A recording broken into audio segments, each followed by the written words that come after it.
טוב, אנחנו ממשיכים בשיעור שלנו על מהלך ידיעות בישראל בתוך הספר אורות. אנחנו בעמוד ק"ח בפסקה ד'. אז אומר הרב קוק ככה: כאשר שר רוח אלוהים מעל האומה, בהפרידה את תכונתה הלאומית ממקור חייה, נתחייבה חובת גלות. חיי הציבור המקולקל עד היסוד מוכרחים היו להידכא, יחד עם צביונו הממשי ועם השרשות הרעות שהשריש בלב יחידיו, ושמצאו את כלי משחטה מוכנים לפניהם במשטריו. הגלות, החורבן הפנימי והפיזור החיצוני, הכתה לרסיסים ותובד עד היסוד את האידאה הלאומית החרבה, אשר זנתה מעל אלוהיה, אשר בינתקה משורש חייה טומאה ונתקלקלה מרוח הטומאה של הקולטורה האלילית וכל כשפיה, גאון ישראל ותפארתו נפלו משמיים ארץ. אז נזכיר פה שהמטרה של האידאה הלאומית זה ליישם ולהביא לפועל את האידאה האלוהית, שהאידאה האלוהית זה נשמת המציאות, המגמה ההרמונית, האחדותית, האידיאלים שפועלים בתוך המציאות, לתקן אותה, לשפר אותה, לאחד הכל, לתקן הכל, להביא לעולם מנטליות מתוקנת, אישיות מתוקנת, ובשביל זה צריך להופיע, הדבר הזה צריך להופיע ביחידים וגם צריך להופיע באופן לאומי, וזה המטרה של האידאה הלאומית, להביא לפועל את המגמות האלו. וכאשר שר רוח אלוהים מעל האומה, זאת אומרת כאשר המגמות האלו הפנימיות של האידאה האלוהית הפסיקו לפעול על האומה, ומה שנשאר זה רק שוביניזם לאומי שפועל מסוג של גזענות או סוג של לאומנות אפשר לקרוא לזה, שפועלת רק כדי לבסס את עצמה ולהביא לעצמה יותר כוח, יותר כסף, יותר כבוד, בלי שום אידיאלים פנימיים שמניעים אותה. אז זה נקרא שהפרידה את תכונתה הלאומית ממקור חייה, נתחייבה חובת גלות בגלל שאין צידוק לקיום שלה, וגם בסוף ברגע של מיני פנימי נוצרת שחיקה ונוצר סיאוב בתוך האידאה הלאומית והיא לא מסוגלת להתקיים, וזה מה שאומר, חיי הציבור המקולקל עד היסוד מוכרחים היו להידכא. זאת אומרת, ברגע שיש שחיקה באידיאלים, אז נוצר סיאוב, נוצרת שחיתות, נוצר אגואיזם, נוצרת חברה מאוד מאוד מקולקלת, חברה מאוד מאוד מסואבת, שכל אחד חושב על עצמו, אין שום אידיאל של אחדות, של הרמוניה, של תיקון, של חיבור. ממילא הדבר הזה לא מחזיק מעמד, זה באופן טבעי נוצרים סדקים וכשלים פנימיים. יחד עם צביון הממשי ועם השרשות הרעות של שרש בלב יחידיו. זאת אומרת, גם הצביון הממשי, גם הגלות של האומה וההתפרקות של כל המוסדות הלאומיים, וגם השרשות הרעות, האגואיזם והפרטיות המוגזמת, והחוסר צדק וחוסר אידיאליזם שנוצר במהלך הזה, כן, מצאו את כלי מחשטה, משל לפניו במשטריו. זאת אומרת, בסוף האומה, הכלים הלאומיים, במקום לשמש ככלי לאידיאלים האלוהיים הגבוהים, הם שימשו בשביל להשחית ובשביל להרע. ואז הגלות, החורבן הפנימי פיזור חיצוני, זאת אומרת, הגלות היא גם משהו פנימי וגם משהו חיצוני, הגלות זה לא רק פיזור חיצוני, וזה מה שחשוב פה. אז הכתה לרסיסים והיא מאבדת עד היסוד את האידאה הלאומית החרבה, אשר זנתה מעל אלוהיה, בעקבות ההיסחפות אחרי הקולטורה האלילית, שהיא באמת שקועה מאוד מאוד עמוק בפרטיות ובעולם הפירודי. אני ממשיך בפסקה. אבל האידאה האלוהית והאידאה הלאומית הישראלית הנה כל כך מתאימות זו לזו, עד שבכל אחת מהן מונחת תמיד גם כוח שורשיה של השנייה. האידאה הלאומית בכל אופן נשאתי בתוך תוכה את האידאה האלוהית, והאחרונה לא תוכל להיכחד מהשפעתה על אותה האומה, שהיא מקום מנוחתה על המרחב ההיסטורי הכללי, על כן תחיה באיזה צורה גם את הרגש הלאומי, אפילו במצב היותר ירוד וכהה.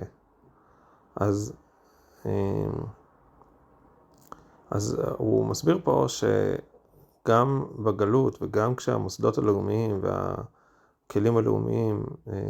נחרבו, עדיין יש יש, נקרא לזה, שאיפות לאומיות פנימיות, שהן באופן טבעי צומחות כאשר מופיעה האידאה האלוהית והמניעים המוסריים, העליונים, הכוחות של האחדות וההרמוניה, בסוף הם מכילים בתוכם גם שורשים לאומיים בשביל לממש אותם במציאות. אז האידאה הלאומית היא נושאת בתוך תוכה את האידאה האלוהית, והאחרונה, כן, והאידאה האלוהית לא תוכל להיכחד מהשפעתה על אותה אומה, שהיא מקום מנוחתה למרחב ההיסטורי הכללי.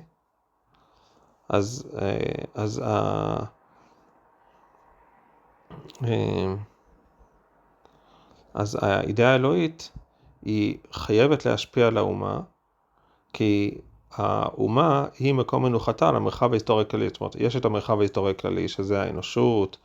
ההיסטוריה, ויש את האידאה האלוהית שרוצה להתבסס במציאות, ולצאת לפועל, ולהביא את המציאות לשלמות שלה, והמקום המנוחה של האידאה האלוהית, המקום המנוחה במובן זה של המקום שבו היא פועלת, זה עם ישראל, זה המרחב ההיסטורי, זה המקום במרחב ההיסטורי והאנושי שבו האידאה האלוהית פועלת.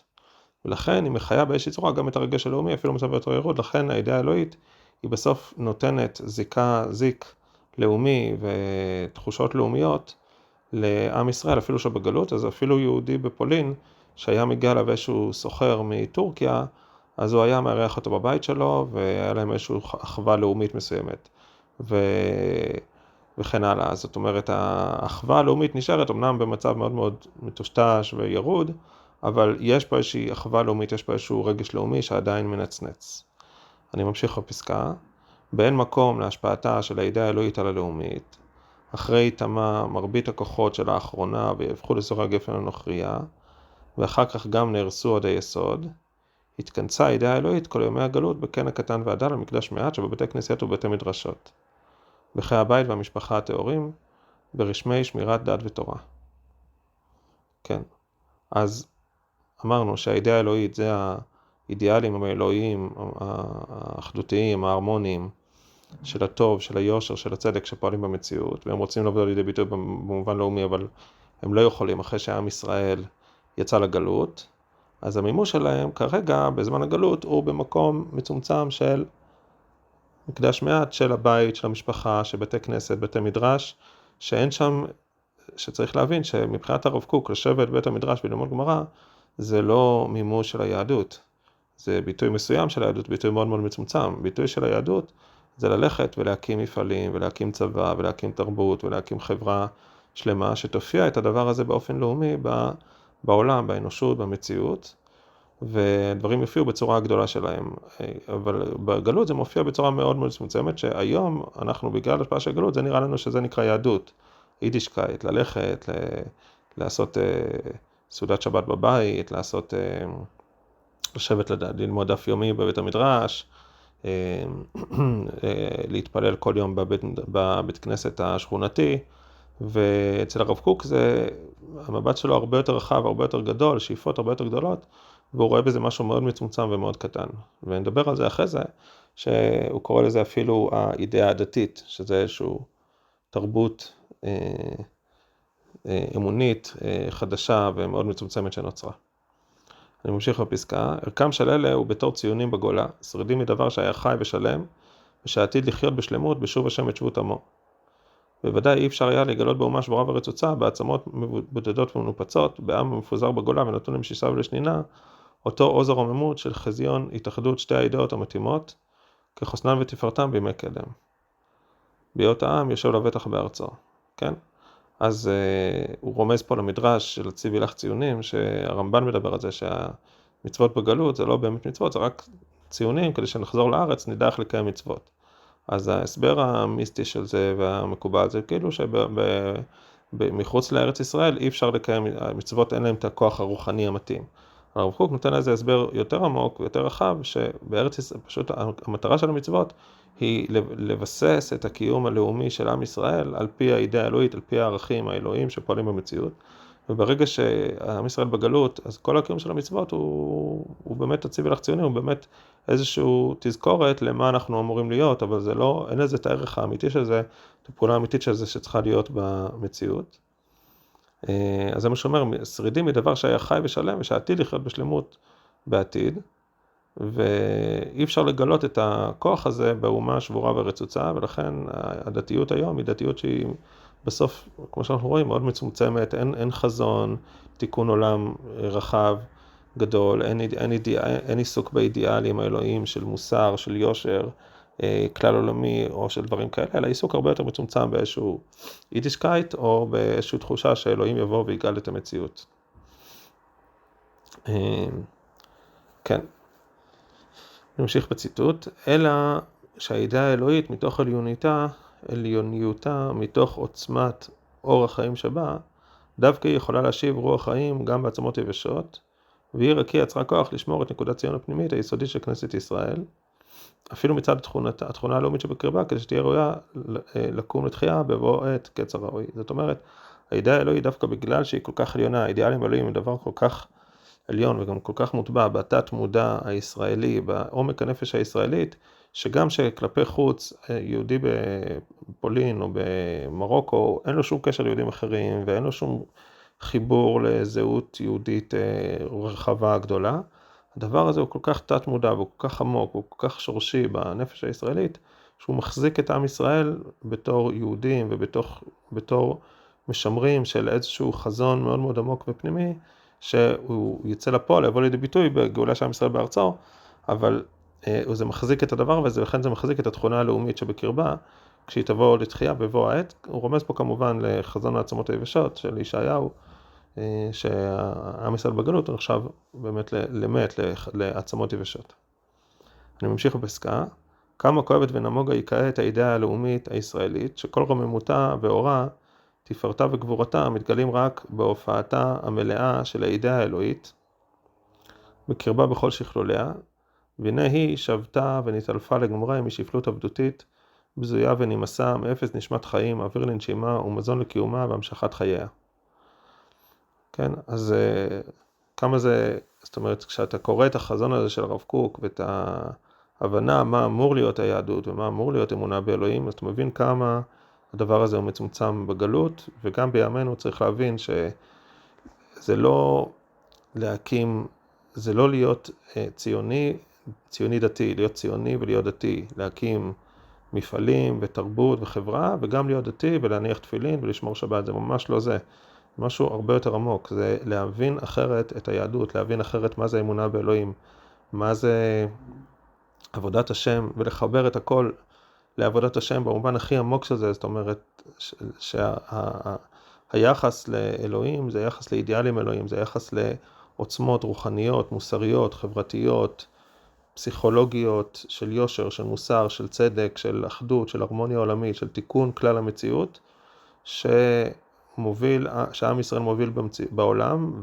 והפרט הוא מחובר לערכים האלה גם בעבודת המידות שלו וגם בעבודת השם שלו. ויש פה משהו שאמור להיות דינמי, ואמור להיות חי, ואמור להיות תוסס, ואמור להיות יצירתי, ואמור להיות לא מצוות אנשים מלומדה איזשהו קיום טקסי, אלא משהו שהוא כולל את כל אפיקי החיים, משהו מאוד עוצמתי, והרב קוק מדבר פה בעצם על דתיות אחרת, על עבודת השם אחרת. ולכן הפער הזה בין הרצוי למצוי, בין ההבנה של היהדות האמיתית לבין מה שקורה בגלות וגם בימינו עדיין בהשפעות הגלותיות, הוא פער מאוד מאוד גדול וכואב. אני ממשיך. חדלו יחידים הפזורים לחיות חיי העם והחיים הלאומיים עם כל הרגשותיהם האמיצות והאדירות, מלאות העוד והעוז והגאון, נשכחו כמת מלב. כן.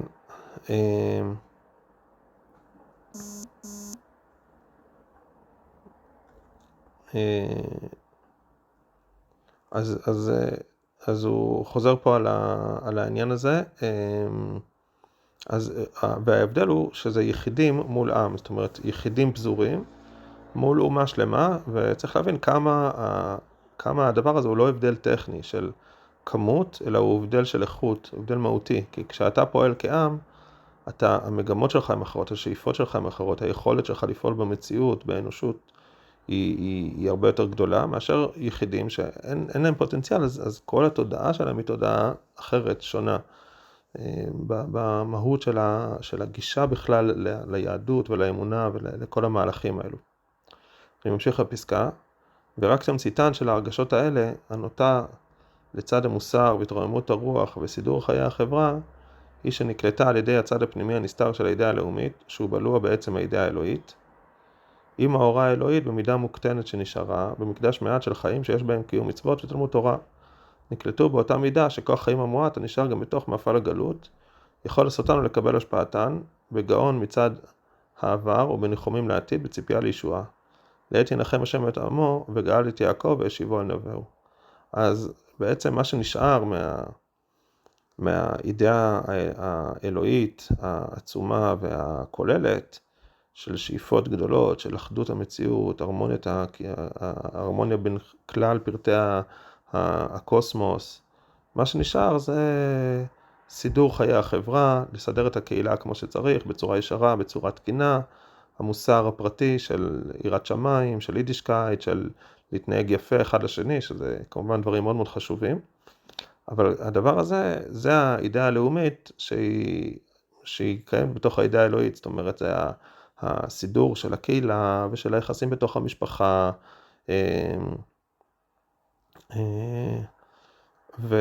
וזה משהו שהוא משהו כביכול לאומי, זאת אומרת הוא שייך לצד החומרי, לצד החברתי, שהוא עדיין פועל בתוך העם ישראל בצורה תקינה, בצורה מסודרת, גם הרבה יותר טובה מהגויים, אבל הוא קטן ומצומצם, עם האידאה האלוהית שגם היא נשארה בתוך מקדש מעט, שזה כמובן כינוי לבית הכנסת, בית המדרש,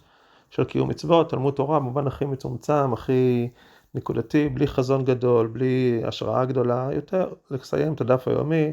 לעשות את ההספקים שלך ולהמשיך ללכת הביתה, לאכול ארוחת ערב עם המשפחה.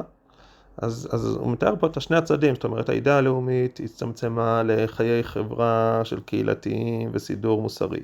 האידאה האלוהית נשארה בקיום מצוות מצומצם ותלמוד תורה בבית המדרש והיידישקייט. וזהו, זה מה שיש, יהדות מאוד מאוד קטנה, מצומצמת, ביתית, וזה מה שנשאר בעצם בגלות. אני ממשיך בפסקה. רק תאורי נשמה משערים את עומק המחו והיגון הזה, הצער העולמי המקיף והכולל והחודר בפרטי פרטים החיים האומללים המלאים חמת השם של פירוד הדבקים והקטנת המאורות. כן, זאת אומרת, השחיקה בגלות היא כל כך גדולה, וזה גם 2000 שנה, זה זמן כל כך עצום, שזה כבר הפך להיות הרגל כזה, שזאת היהדות, וזה הקיום היהודי, וזה השאיפה היהודית, ואתה רואה את החרדים, לדוגמה, בעולם החרדי זה מאוד חזק, שמדינת ישראל והצבא והכל, והכלכלה זה אמצעי זניח, שולי, בשביל שנוכל לשבת במדרש וללמוד את הדף גמרא. אין שום חזון גדול, לפחות אצל רוב מה שרואים בציבור. והדבר הזה הוא כבר הפך להיות הרגל, וכבר הפך להיות הנורמה היהודית, ורק יש תאורי נשמה, יש צדיקים עליונים, הארי הקדוש, הגר"א, בעל שם טוב, אדמו"ר הזקן, כל מיני דמויות עליוניות מאוד, שהם משערים את עומק המחו והיגון והצער העולמי, ומבינים מה המשמעות של הגלות, ועד כמה דברים צריכים להיות גדולים ועוצמתיים. ואני חושב שהרב קוק רואה פה אם מדברים על תיקון חצות, ועל אנשים שאתה שומע על צדיקים שיושבים ומקוננים על השכינה, אז הרב קוק מבין את זה בהקשר הזה של באמת ההבנה של הפער הזה בין החזון הגדול לבין המימוש, והרב קוק רואה במקובלים, בכל השיח הזה הקבלי, העמוק, נשמת התורה, את המקומות האלו של החיבור לעוצמות הרוחניות, המוסריות, הערכיות, האידיאולוגיות של העם ישראל, וכמה זה, אנחנו רחוקים מזה, והוא ראה גם בעולם הקבלי איזשהו לבוש למגמות האלו. אני ממשיך. אמנם האידאה האלוהית מעין למקום איתן בהרחבתה של האידאה הלאומית הישראלית, אחרי גלות העם וחורבן המקדש, התנסה במשך זמן הגלות מעל לגבול כל גוי מיוחד, מרומי שאיפת צדק המוסרית, המדע העיוני והשכל הנקי, חוכמה הנאצלת והמופשטת, ומשם תשלח קרני אורה מעטים, שרובם איכותי חדרו בעולי יעקב, על ידי אור שרידים קודמים, על ידי פליטת מורשת התורה ושיעורי השפעת הנבואה ורוח הקודש, ואורות הפזורים תפיץ פה ושם בין השרידים יחידים דורשי אלוהים, מיראי אמת וצדק שבכל עם ולשון. אז פה הוא מחבר את זה באיזשהו, שוב, הסתכלות קצת היסטוריוסופית, להתפתחות של הנצרות והאסלאם, שהם התחילו דווקא אחרי שעם ישראל יוצא לגלות, בגלל שהוא מבין שמבחינה היסטורית, היציאה של עם ישראל לגלות, היא השאירה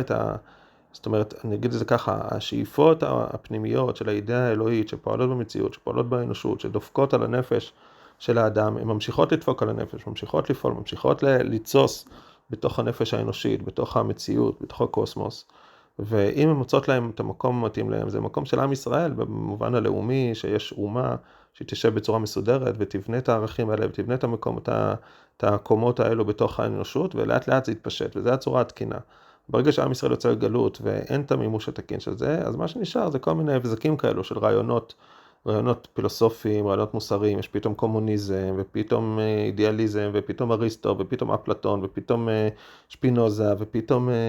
וגם פתאום ישו, ופתאום מוחמד, כל מיני הערות שיש בהן תוכן מוסרי, ערכי, חשיבה גדולה, חשיבה עוצמתית, חזון מאוד מאוד גדול, אבל בסוף זה מופיע בצורה שהיא לא מחוברת דווקא לעם ישראל, ולא מחוברת במבנה הלאומי הערכי, וגם זה לא יושב על תשתית של עם עם פסיכולוגיה מסוימת, עם אישיות מסוימת, עם ערכיות מסוימת פנימית, בתת מודעת, טבעית, עוצמתית, וזה לא מחזיק מעמד, אבל זה כל מיני הבזקים כאלו שאם עם ישראל היה בארצו, זה לא היה קורה, כיוון שהכל היה מתנקז לעם ישראל, להופעה הזאת המיוחדת העולמית של עם ישראל, שהוא היה מנקז עליו את כל הצרכים האידיאליים של המציאות, היו רואים את זה בעם ישראל, ועם ישראל היה מופיע אותם בצורה מלאה, שככה זה אמור להיות, שכל העמים באים לעם ישראל. אבל ברגע שאין עם ישראל, אז זה מופיע בכל מיני הבזקים מעוותים, נקודתיים, מאוד ספורדיים, מאוד מבולבלים, אבל זה גם מופיע לא דווקא בעם ישראל, זאת אומרת, זה מופיע בצורה שהיא יותר אוניברסלית כביכול, אז רמב"ם מדבר על זה שהנצרות והאסלאם הם שליליים, אבל הם קידמו את אמונת הייחוד באנושות, בעולם האלילי, זאת אומרת, יש להם מטרות חיוביות, אז גם פה אפשר להגיד שזה שלילי, כיוון שזה לא מופיע בצורה המתוקנת שזה דרך עם ישראל, מצד שני יש בזה משהו חיובי, שזה כן מופיע אידיאלים אלוהים באנושות, ומפיץ אותם באנושות בצורות מסוימות. טוב, אני ממשיך. בדרכה זו עשתה את החיזיון של התעודה הישראלית שניצחה את כל מנצחה ביסודה העיקרי. זאת אומרת, ניצחה את מנצחה, זאת אומרת שהרעיון הוא שגם שמבחינה, נקרא לזה מוסרית, תרבותית, אתה יכול נגיד לכבוש איזשהו עם, והעם הזה, התרבות שלו כל כך חזקה, שבסופו של דבר היא משפיעה עליך ואתה הופך להיות חלק מהתרבות של העם שכבשת, אז זה נקרא ניצחה את מנצחיה. אז הגויים כביכול ניצחו את עם ישראל, אבל בסופו של דבר עם ישראל ניצח אותם, כיוון שהתרבות היהודית היא כל כך חזקה שהיא חודרת לתוך האומות, ואין להם יכולת לעמוד בפניה. סוף סוף, אני ממשיך, סוף סוף זיככה מיליוני לבבות להפיח רוח חדשה בגויים ובממלכות, הפיגה הרבה את רשעת האדם האלילי. אבל כן, אז פה יש משהו חיובי בתופעה הזאת, אבל לא זאת המרגעה. ההשפעה הקלושה של אמרת המוסר החלשה והנאנקה, ואין לה מעמד מרומם רשמי בחיי עם וממשלה, של הופעת השפעתה של האידאה הלאומית שלה, בכל רוממותה וסיגובה, במה נחשבת היא? הצלים הגסים מביאים רישה וטומאה,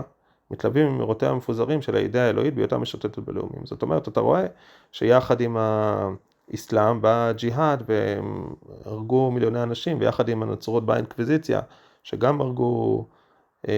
המון אנשים, וגם תופעות של קומוניזם, אתה רואה שבסוף זה יתבטא בצורה, גם מיליוני הרוגים ודיכוי ודיקטטורה, וגם אתה רואה הופעות של פרוגרס ושמאל, שבסופו של דבר הם לא מסתכלים להחזיק מעמד, והם קורסים סביב הרכרוכיות, וסביב החוסר יכולת שלהם באמת לבנות עולם מוסרי תקין ועוצמתי. אז בסוף, ברגע שזה לא יושב על תשתית של עם ישראל, של אומה שהיא שהיא עם כל הכלים הלאומיים שלה, ועם התשתית המוסרית והערכית, שדיברנו על זה מקודם, על האישיות הישראלית המיוחדת, אי אפשר להביע את הערכים האלה בצורה ההרמונית שלהם, התקינה שלהם, המבוססת שלהם, שהיא צריכה להיות מאוזנת. אתה לא יכול, נגיד, רק להופיע חסד בעולם, לקבל את כולם, לאהוב את כולם, בלי קצת דין, בלי בירור של הדבר, בלי בירור מה נכון, מה לא נכון, ובלי מלחמה ברשע. ואתה גם לא יכול להופיע רק מלחמה ברשע, ואיזשהו דין, ואיזשהו עוצמה תקיפה מאוד מאוד של לדכא כל דבר שהוא לא בדיוק בתלם, בלי יכולת להכיל ולעשות עם חסד, ולהכיל גם, להיות רך ולהיות סבלני גם להופעות יותר נמוכות ויותר הדרגתיות שלוקח לזמן להתפתח. אתה חייב לעשות את האיזונים האלה, והאיזונים האלה באים כשיש אומה שהיא גם מפועלת באופן לאומי, שיש בתוכה את כל הצדדים ואת כל הקבוצות שונות וערכים שונים וגוונים שונים של האידאה האלוהית, וגם יש לה טבע כזה שהוא טבע ישר, שכלי, מאורגן, יציב, שמסוגל להוביל את הדברים האלה בצורה טובה במציאות. אני ממשיך, והקרע שבינה ובין האידאה הלאומית, שהוא גורם כל המהומה והערבוביה בעולם החברתי והמדיני, אי אפשר שיתרחק, כי אם במקום האחדות הטבעית שלהם בישראל, בתחייתו השלמה והגמורה בארצו, בשוב ממלכת שדי לאיתנה. כן? אז בסופו של דבר, הקרע הזה חייב להתאחות, וזה הגאולה של עם ישראל בארצו, שעם ישראל חוזר לחיים לאומיים, מתוך האידאה האלוהית שפועלת בעולם ופועלת בו בצורה מאוד מאוד חזקה. וזה הדבר היחיד, זאת אומרת, הרב קוק רואה בתקומת עם ישראל בארצו, לא רק הצלה בית לאומי לעם ישראל, והצלה פרטית לאומית לעם ישראל, הוא רואה בזה תיקון המציאות ותיקון המציאות במובן העמוק, זאת אומרת, תיקון הפערים והפירוד והמצוקות החברתיות, המוסריות, הערכיות, האמוניות, הדתיות של המציאות. בסוף צריך לגאול את המציאות, זה הייעוד של עם ישראל, שזה הוא נועד כדי להופיע בעולם את כל מסגרת הערכים המאוד מבולגנת, המאוד מעוותת, המאוד פירודית שיש במציאות, בצורה המסודרת שלה, המאורגנת שלה, הערכית שלה, וצריך שיהיה עם אחד שיופיע את הדברים האלה כמו שצריך, ואז מפה יהיה אפשר להוביל את כל המציאות לתיקון שלה, ולכן התקומה של עם ישראל זה תקומה של העולם כולו.